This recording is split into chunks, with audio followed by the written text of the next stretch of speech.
Hello दोस्तों, मैं RV Thakur आपके और हमारे चैनल टेक्निकल हेल्प डेस्क में आपका स्वागत है। कैसे हैं आप सभी दोस्तों? आज हम बात करने जा रहे हैं पीएमजी दिशा के बारे में। जी हाँ दोस्तों, पीएमजी दिशा में बहुत से लोगों ने काम भी किया है और अच्छी इनकम भी। तो दोस्तों चलिए जानते हैं इसके कुछ नए अपडेट्स के बारे में सीएससी टीम भगवती मैम से।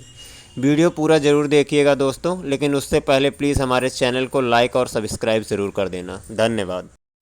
नमस्कार। हमारे सभी वीएलईज का और उन सभी दर्शकों का जो इस वक्त हमारे साथ ऑनलाइन जुड़े हैं, उनको इस प्लेटफॉर्म पे हम स्वागत करते हैं। इस सेशन का जो उद्देश्य है कि पीएमजी दिशा, प्रधानमंत्री ग्रामीण डिजिटल साक्षरता अभियान योजना को एक बार फिर से जाने। योजना किस बारे में है, किन कैंडिडेट्स का, लाभार्थियों का आप रजिस्ट्रेशन कर सकते हैं, प्रक्रिया क्या है और हर रजिस्ट्रेशन पे आपको क्या मुनाफा मिलता है, इस पूरी डिटेल में हम इस सेशन में इसकी जानकारी प्राप्त करेंगे।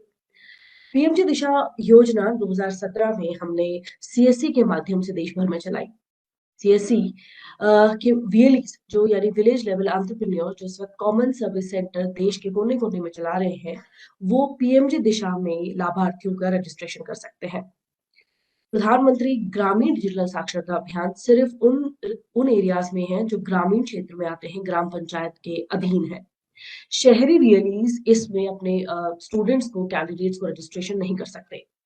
इस प्रक्रिया को अगर हम ठीक से जानें, डिटेल में जानें, तो सबसे पहले आपको बता दें कि हर प्रत्येक घर से केवल एक लाभार्थी इस योजना में किया जा सकता है।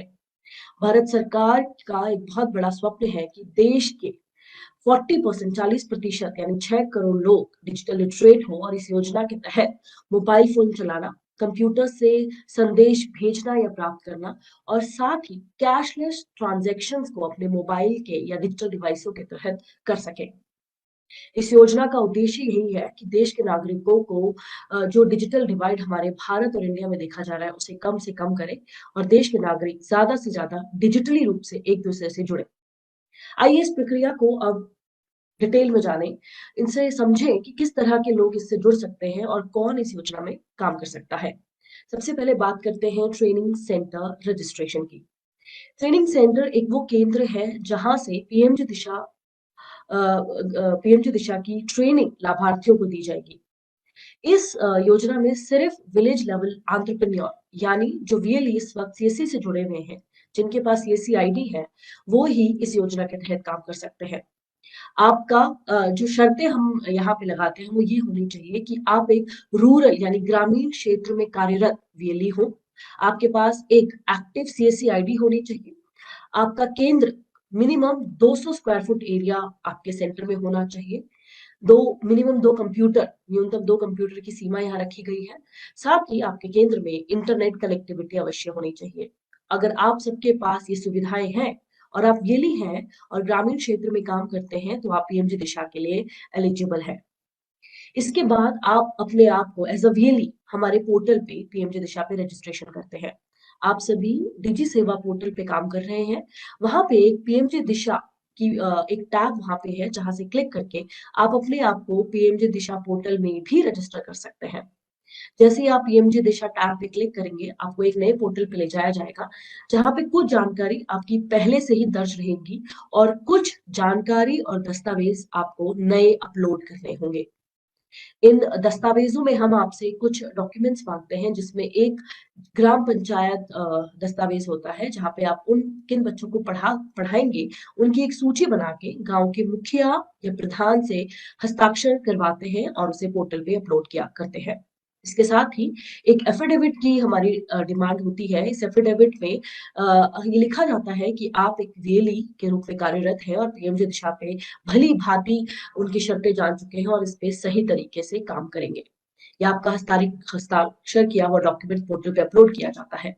इसके साथ ही हम तीसरा डॉक्यूमेंट आपसे आपका एड्रेस प्रूफ मांगते हैं, जिसमें आप आधार कार्ड या कोई भी पहचान पत्र अपलोड कर सकते हैं, जिसमें आपका नाम, फोटो और एड्रेस यानी पता साफ साफ अक्षर पे लिखा गया हो। पोर्टल में रजिस्ट्रेशन, पीएमजी दिशा में रजिस्ट्रेशन करने के इन शर्तों को पूरा करने के बाद आपका सेंटर का वेरिफिकेशन किया जाता है। आपके सेंटर के वेरिफिकेशन के लिए हमारी राज्य की डिस्ट्रिक्ट टीम आपके सेंटर पे फिजिकली आपके भौतिक रूप से आपके यहाँ पहुंचती है और जांच करती है कि आपका सेंटर दिए गए स्थान पर मौजूद है या नहीं। आपके सेंटर के कंप्यूटर्स की जांच की जाती है कि उनपे इंटरनेट की सुविधा प्राप्त की गई है कि नहीं, आपका सेंटर रूरल ग्रामीण क्षेत्र में आता है कि नहीं, और जो सभी शर्तें पीएमजी दिशा में दी गई हैं, उन सभी में आपका सेंटर खरा उतरता है कि नहीं। अगर आप इन सभी पैरामीटर्स पे ठीक पाए जाते हैं, तो हमारी डिस्ट्रिक्ट टीम आपके सेंटर को अप्रूव कर देती है, पीएमजी दिशा में काम करने के लिए आपको अनुमति मिल जाती है। इसके बाद आपका ट्रेनिंग सेंटर रजिस्ट्रेशन के बाद बात कही जाती है, आप किस तरीके से स्टूडेंट्स यानी लाभार्थियों का चयन करेंगे और उनको किस प्रकार पोर्टल पे रजिस्ट्रेशन करेंगे। लाभार्थियों का चयन में आपको इस बात का खास ध्यान रखना है कि एक परिवार से सिर्फ एक व्यक्ति ही रजिस्टर हो पाए। ये पीएमजी दिशा की मुख्य गाइडलाइन है, मुख्य शर्त यही कहती है कि आपको हर परिवार से सिर्फ एक व्यक्ति को, चाहे वो महिला हो या पुरुष हो, उनमें से किसी एक परिवार में से किसी एक व्यक्ति का चयन करना है और पीएमजी दिशा पोर्टल पे रजिस्ट्रेशन करना है। दूसरी बात आती है कि आपका चयन में और क्या देखना चाहिए, क्या शर्तें और रखी गई है। आपका लाभार्थी डिजिटल निरीक्षर होना चाहिए, उसे कंप्यूटर चलाना, मोबाइल फोन का उपयोग करना, ईमेल भेजना आदि जानकारी नहीं होनी चाहिए। इसके साथ ही 14 से 60 वर्ष की आयु के व्यक्ति ही इस योजना के लिए लाभार्थी हो सकते हैं, एलिजिबल है। इससे कम उम्र के या ज्यादा वर्ष के व्यक्तियों को पीएमजी दिशा में रजिस्ट्रेशन करना मना है। आप इन सभी शर्तों को मान करके उन कैंडिडेट्स का चयन करेंगे, उनकी सूची बनाएंगे जिनको आप पीएमजी दिशा में पढ़ाना चाहते हैं और जो बताई गई शर्तों को पूरा करते हैं। इसके बाद हम बात करते हैं कि रजिस्ट्रेशन पोर्टल पे किया कैसे जाए। पोर्टल पे रजिस्ट्रेशन करने के हमारे दो माध्यम हैं इस वक्त। पहला है कंप्यूटर के तहत रजिस्ट्रेशन करना। अगर कोई व्यक्ति आपके सेंटर पे आता है और आप उन्हें पीएमजी दिशा में रजिस्टर कर रहे हैं, तो आप उनसे बायोमेट्रिक अंगूठा या आइरिस आंख दिखा के उनका रजिस्ट्रेशन करेंगे। आधार पोर्टल पे उनकी कुछ जानकारी दी जाती है जो हमारे पोर्टल पे स्वतः अपने आप आ जाती है। इसके बाद कुछ जानकारी आपसे कैंडिडेट की रजिस्टर लाभार्थी की और मांगी जाएगी, उसे आपको सही अक्षरों में दर्ज करनी है। आपको ये ध्यान रखना है कि कोई स्पेलिंग मिस्टेक, कोई अक्षर की गलती, कोई मात्रा की गलती इस वक्त ना हो, क्योंकि ये बहुत अनिवार्य है कि जिस नाम और पते पे आप इस वक्त कैंडिडेट का रजिस्ट्रेशन करोगे, उसका सर्टिफिकेट भी उसी दी गई जानकारी पे ही बनेगा। किसी भी तरह की गलती की गुंजाइश होने पे आपके कैंडिडेट को परीक्षा देने से रोका भी जा सकता है।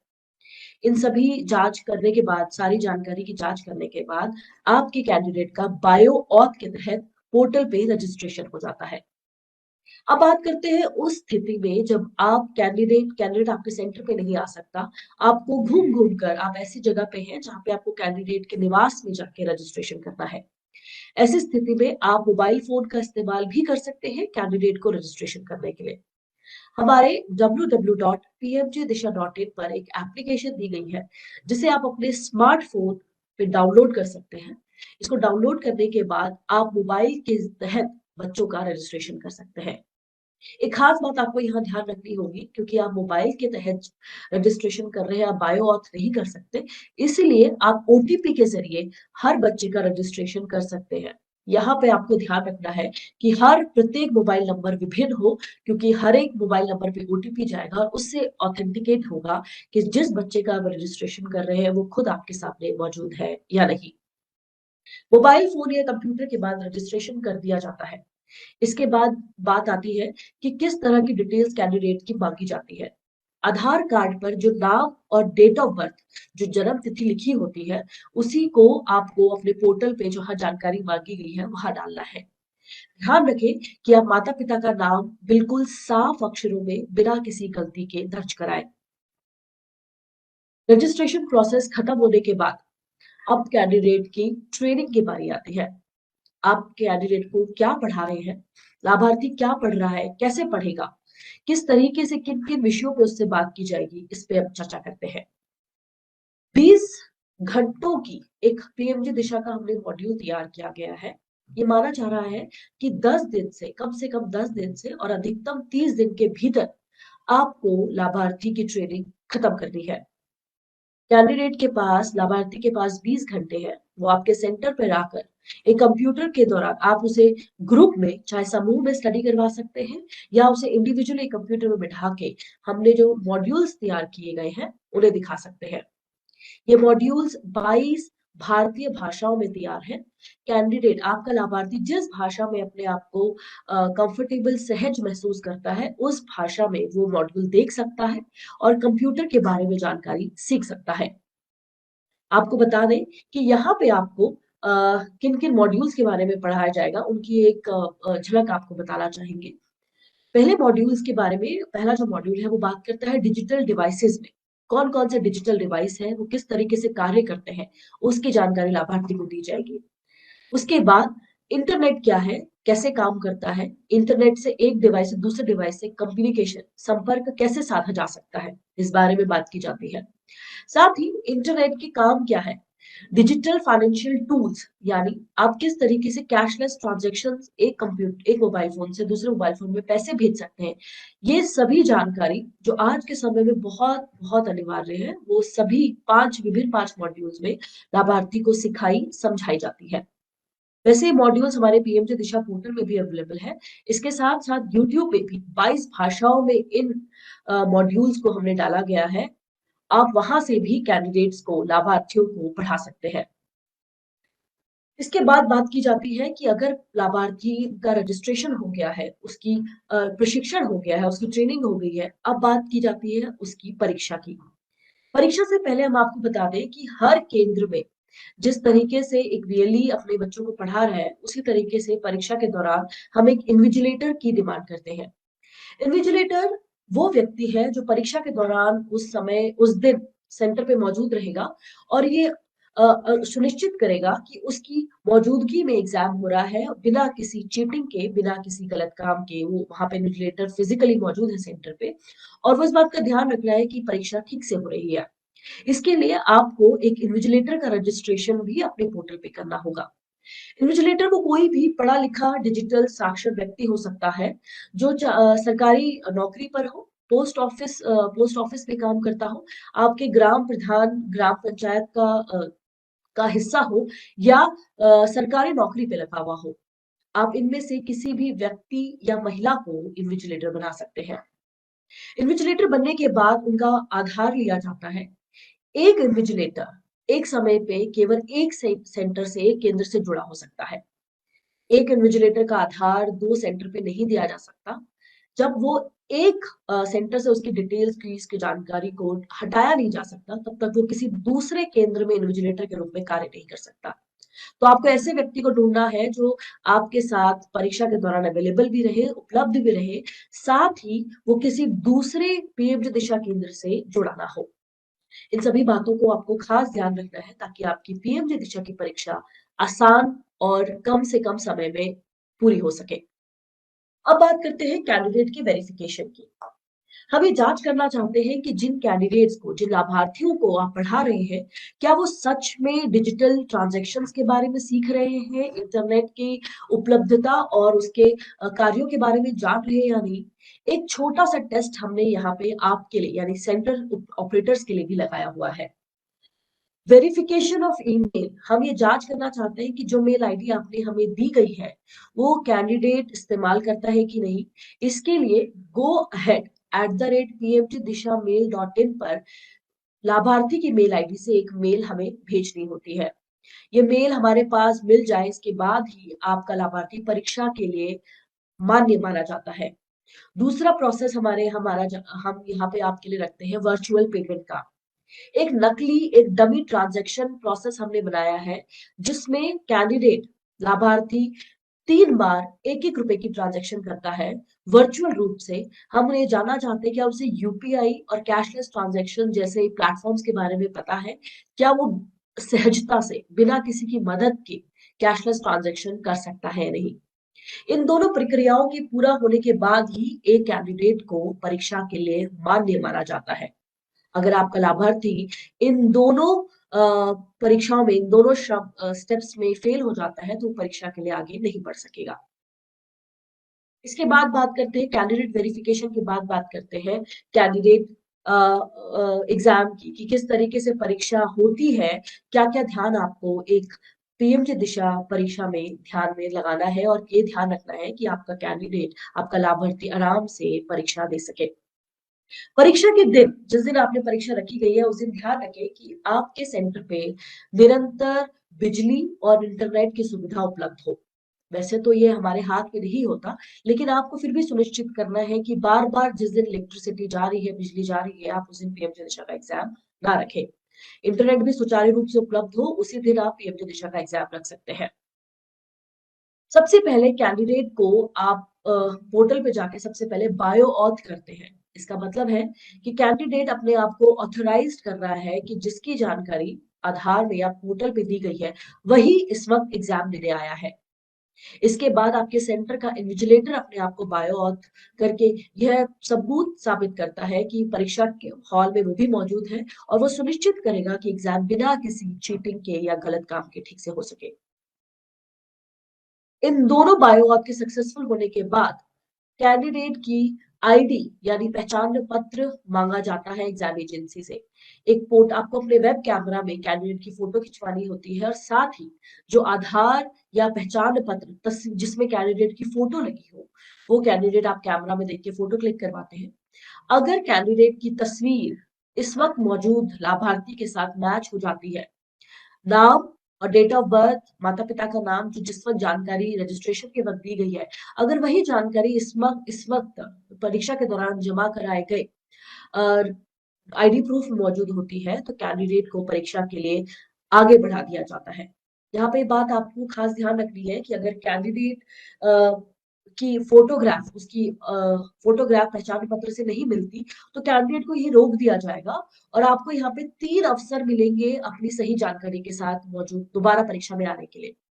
अगर इन तीनों अवसरों में आप गलत जानकारी फिर से देते हैं, तब आपकी परीक्षा को समाप्त किया जा सकता है, कैंसिल किया जा सकता है, और आप भविष्य में फिर कभी पीएमटी दिशा में एग्जाम नहीं दे पाएंगे। तो इस बात का खास ध्यान रखें कि वही जानकारी, वही पहचान पत्र दिखाएं जिसमें आपकी तस्वीर हाल की हो, और नाम और आपके माता पिता का नाम और डेट ऑफ बर्थ बिल्कुल सही दर्ज हो, जो रजिस्ट्रेशन पोर्टल में रजिस्ट्रेशन करते वक्त दिया गया था। ऑथराइजर आपकी डिटेल्स को चेक करने के बाद आपको एग्जाम के लिए आगे बिठाता है। परीक्षा में 25 सवाल आते हैं। इन 25 सवालों में से अगर आप 8 का ठीक जवाब देते हैं, तो परीक्षा में आप पास माने जाते हैं। 25 सवाल आपके एमसीक्यू बेस्ड होते हैं, यानी मल्टीपल चॉइस क्वेश्चन। 4 विकल्पों में से आपको एक सही विकल्प का चयन करना होता है, और अंत में या परीक्षा के दौरान आपको एक पैराग्राफ दिया है, जिसे आपको सिस्टम पे टाइप करके दिखाना है कि आपको टाइपिंग आती है, आप कीबोर्ड के अक्षरों से उनको पहचानते हैं और उन्हें टाइप करना जानते हैं। इन सभी सवालों के जवाब देने पर और टाइप करने पर आप सबमिट बटन पे क्लिक करते हैं। एक बात का खास ध्यान ध्यान रखें कि परीक्षा पूरे सवालों के जवाब देने से पहले अगर आप सबमिट बटन पे क्लिक करेंगे, तो आपकी परीक्षा वही खत्म हो जाएगी, वही अमान्य हो जाएगी। तो आप जब सभी 25 सवालों का जवाब दे सके और टाइपिंग करने के बाद ही सबमिट बटन पे क्लिक करें।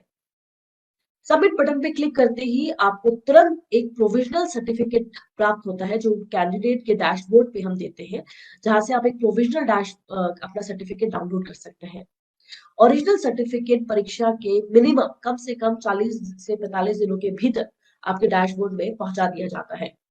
इसके साथ ही ये सर्टिफिकेट आपके डिजी लॉकर पे भी उपलब्ध है। तो जिन कैंडिडेट्स को अभी तक अपना सर्टिफिकेट नहीं मिला, जो अभी अपना पीएमजी दिशा का प्रमाण पत्र लेना चाहते हैं, वो अपने डिजी लॉकर में चेक करें, आपका सर्टिफिकेट वहां पे पहुंचा दिया गया है। ये तो बात थी हमारे पीएमजी दिशा प्रोग्राम, ये जो योजना है वो कैसे काम करती है। पीएमजी दिशा में एक वीएलई की क्या रिस्पॉन्सिबिलिटी है एज अ सेंटर ऑपरेटर, आपको किन किन बातों का ध्यान रखना है, आपको कैसे बच्चों का रजिस्ट्रेशन करना है, किन बच्चों का चयन करना है, और परीक्षा के दौरान कौन कौन सी गलतियां नहीं करनी, ताकि आप अपने सफल रूप से अपने बच्चों को परीक्षा में दिला सके, और जितने बच्चों की ट्रेनिंग दी गई है उन सभी को आप परीक्षा में पास करा सके। यहाँ पे आपको बता दें कि हर माह के समाप्ति पे सर्टिफाइड बच्चों का 300 रुपया हर वीएलई सेंटर ऑपरेटर को दिया जाता है, यानी प्रत्येक सफल सर्टिफाइड कैंडिडेट पे, सफल लाभार्थी पे वीएलई को 300 रुपए की राशि प्रदान की जाती है, जो सीधा उनके बैंक अकाउंट में पहुंचा दी जाती है।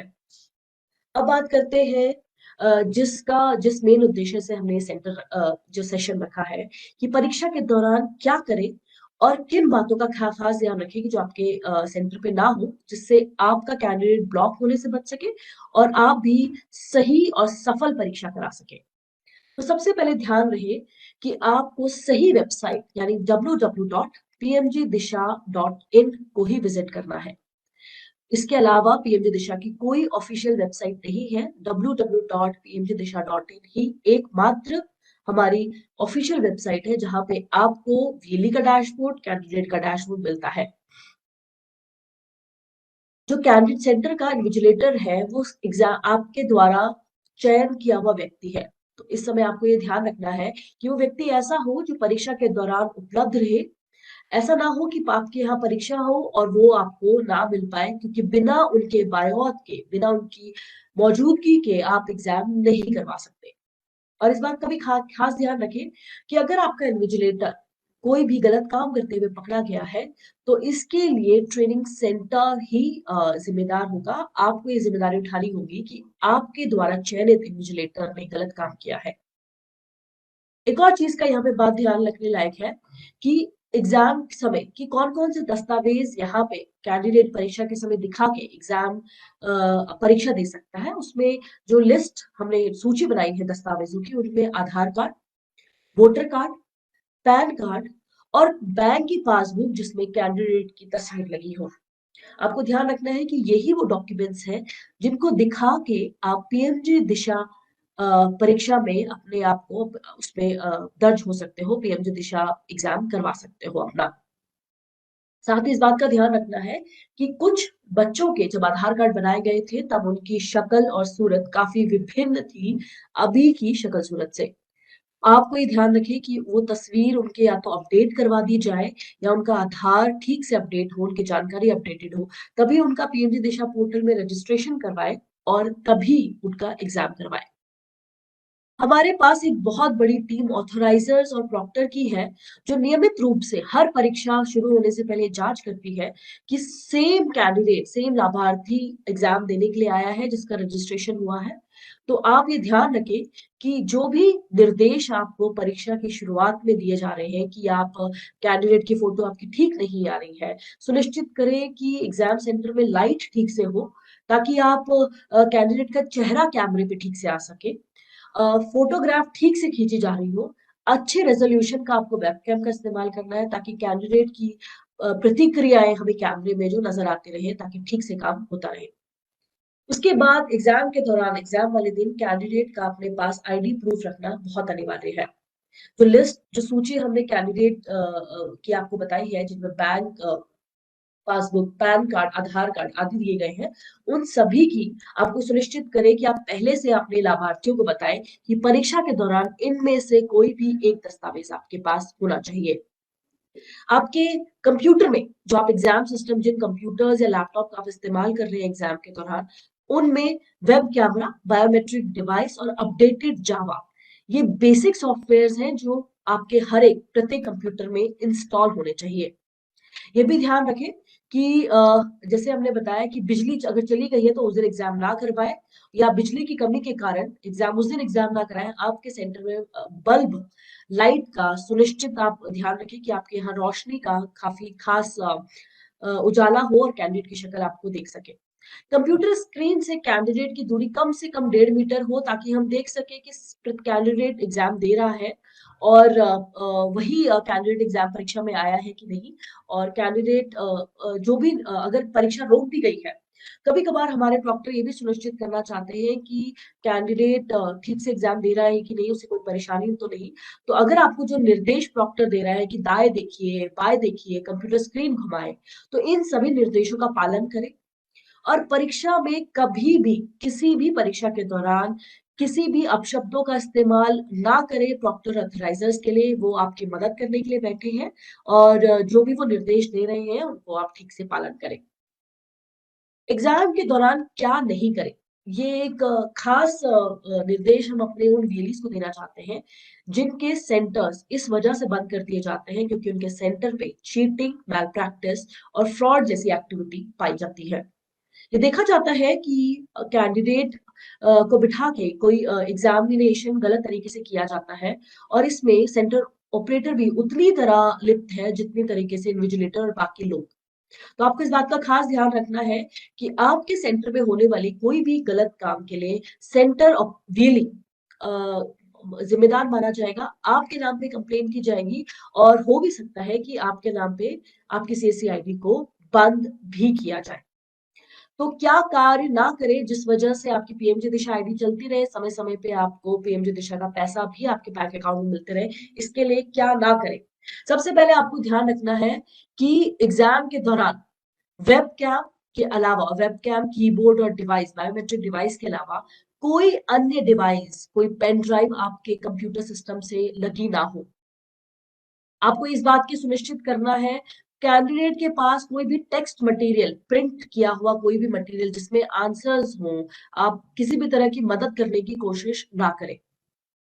रिमोट शेयरिंग सॉफ्टवेयर्स, इस तरह के सॉफ्टवेयर आपके सिस्टम पे इंस्टॉल ना हो, इस बात का भी आपको ध्यान रखना है कि आपके सिस्टम पे, आपके कंप्यूटर पे कोई इस तरह का सॉफ्टवेयर ना हो जो इस वक्त कैंडिडेट को एग्जाम के दौरान मदद कर सकता है या फिर गलत तरीके से आपके सिस्टम पे इंस्टॉल हो।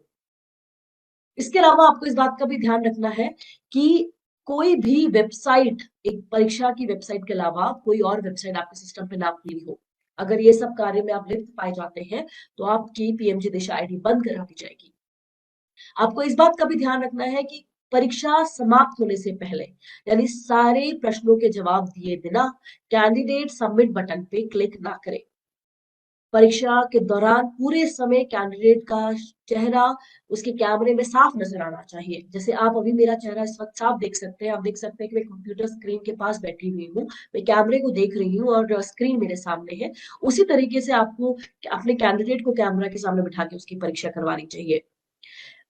कैमरे की दिशा कैंडिडेट के चेहरे और उसके तरफ होनी चाहिए, ना कि इधर उधर टेढ़ी मेढ़ी आप कैमरा लगाए, ताकि इस बात का सुनिश्चित किया जा सके कि आपके सेंटर पे जो कैंडिडेट परीक्षा दे रहा है वो ठीक तरीके से दे रहा हो। एक और चीज आपको यहाँ पे खास ध्यान रखनी चाहिए कि परीक्षा के दौरान कैंडिडेट अपनी सीट छोड़ के ना चले जाए। ऐसे कैंडिडेट्स को हमारा सिस्टम डिटेक्ट कर लेता है और उसे ऑटोमेटिकली फेल कर लेता है। तो अगर आपको इस बात का ध्यान रखें कि आप कैंडिडेट को ठीक से ट्रेन करें कि परीक्षा के दौरान अपनी सीट नहीं छोड़नी है, कंप्यूटर स्क्रीन से इधर उधर नहीं देखना है। और खास बात यहाँ पे, अगर आपका सेंटर इम्पर्सिनेशन यानी सेंटर के एग्जाम के दौरान चीटिंग करते वक्त लिप्त पाया जाता है तो हम आपकी आईडी को उसी वक्त ही ब्लैकलिस्ट कर लेते हैं। आपको परीक्षा के दौरान कैंडिडेट से फोन पे बात नहीं करनी है, किसी भी तरह का संपर्क उससे नहीं करना है, ना इन्विजिलेटर को ना ट्रेनिंग सेंटर को। कैंडिडेट की ट्रेनिंग आप इस तरीके से करें कि जब वो परीक्षा के लिए बैठे तो उसको अपने सारे सवालों के जवाब आते हो, वो सहज महसूस करे सारे सवालों का जवाब देने में। इसके लिए हमने कुछ असेसमेंट्स प्रिपेयर करे हैं ताकि आपका कैंडिडेट, आपका लाभार्थी बिल्कुल सहजता से पीएमजी दिशा एग्जाम दे सके। उसके लिए कुछ असेसमेंट्स उसके डैशबोर्ड में उपलब्ध है, जहां पे आप उनकी कई बार, कितनी भी बार उनकी प्रैक्टिस करवा सकते हैं, वहां पे प्रयास करवा सकते हैं। अगर आपके सेंटर का कैंडिडेट, आपके सेंटर का लाभार्थी पास होता है तो ये आप ही को फायदा है। उसके ब्लैकलिस्ट होने पे आपकी पूरी मेहनत, जो उसने आपने उसको रजिस्ट्रेशन से लेके पढ़ाने तक की मेहनत करी है, वो बेकार हो जाती है। तो आप इस बात का ध्यान रखिए कि पीएमजी दिशा में किसी भी तरह का गलत काम आप ना करें। हमारी नजर आप पे है, हम आपके साथ भी दे रहे हैं और हम हर कैंडिडेट पे नजर भी है कि कैंडिडेट कैसे, लाभार्थी किस प्रकार परीक्षा में एग्जाम दे रहा है। तो इस योजना में हमें आपकी मदद की जरूरत है, जो इतने सालों से आप हमें देते आए हैं। और ये उम्मीद भी करते हैं कि जब तक ये योजना चल रही है तब तक ये साथ आपका हमेशा हमारे साथ मिलता रहेगा, हमें चलता रहेगा। और जिस तरीके से हम 6 करोड़ का टारगेट लेके चल पड़े हैं, 6 करोड़ लाभार्थियों को देश भर में हमें ट्रेन करना है, उसमें आपकी हमें संपूर्ण योगदान मिलता रहेगा। हम बहुत आभारी हैं उन सभी वीएलईज का जिन्होंने इस योजना को इतना सफल बनाया। लेकिन हम कुछ शिकायतें हैं उन वीएलई से भी जो इस योजना में गलत काम करके उन वीएलईज की मेहनत को खराब कर रहे हैं, जो साफ मन से पीएमजी दिशा कर रहे हैं। तो हम ऐसे वीएलईज को निरंतर सिस्टम से निकालते रहते हैं, हटाते रहते हैं और ये भी कोशिश करते रहते हैं कि ऐसे वीएलईज को सिस्टम पे ना आ पाए जो किसी भी तरीके का गलत योजना के साथ, गलत संदेश के साथ इस योजना से जुड़ना चाहते हैं। एक खास बात हम उन VLEs को बता दें कि अब से पीएमजी दिशा वेरिफिकेशन में कुछ हमने बदलाव किए हैं। आपकी सीएससी आईडी 3 महीने तक एक्टिव होनी चाहिए, यानी 3 महीने, पिछले 3 महीनों में उसमें किसी ना किसी तरह का ट्रांजैक्शन होना चाहिए। सीएससी में काफ़ी सर्विसेज़ हैं, उन किसी भी सर्विसेज़ में आप 3 महीने में 50 से ज़्यादा ट्रांजैक्शन करनी होनी चाहिए। आपकी इन्हीं ट्रांजैक्शंस को देख के आपको पीएमजी दिशा में अप्रूव किया जाएगा। तो जो भी लोग पीएमजी दिशा में काम करना चाहते हैं लेकिन शिकायत करते हैं क्योंकि पीएमजी दिशा आईडी अप्रूव नहीं हो रही, तो आप एक खास बात ध्यान रखिए कि आपकी सीएससी आईडी ट्रांजैक्टेड होनी चाहिए, लगातार एक्टिव होनी चाहिए पोर्टल पे, और आप एक कार्यरत वीएलई हो। अगर आपकी सीएससी आईडी एक्टिव होगी तभी आपकी पीएमजी दिशा आईडी को एक्टिवेट यानी मान्य करार दिया जाएगा। इस यकीन के साथ कि आज का सेशन आपके लिए लाभदायक रहा हो, जो सवाल आपके मन में, जो नए VLEs हमारे 2017 में हमारी योजना में इस दौरान जुड़े हैं, आपके जो सवाल रहे होंगे, वो कहीं ना कहीं आपको जवाब दे दिया जाएगा।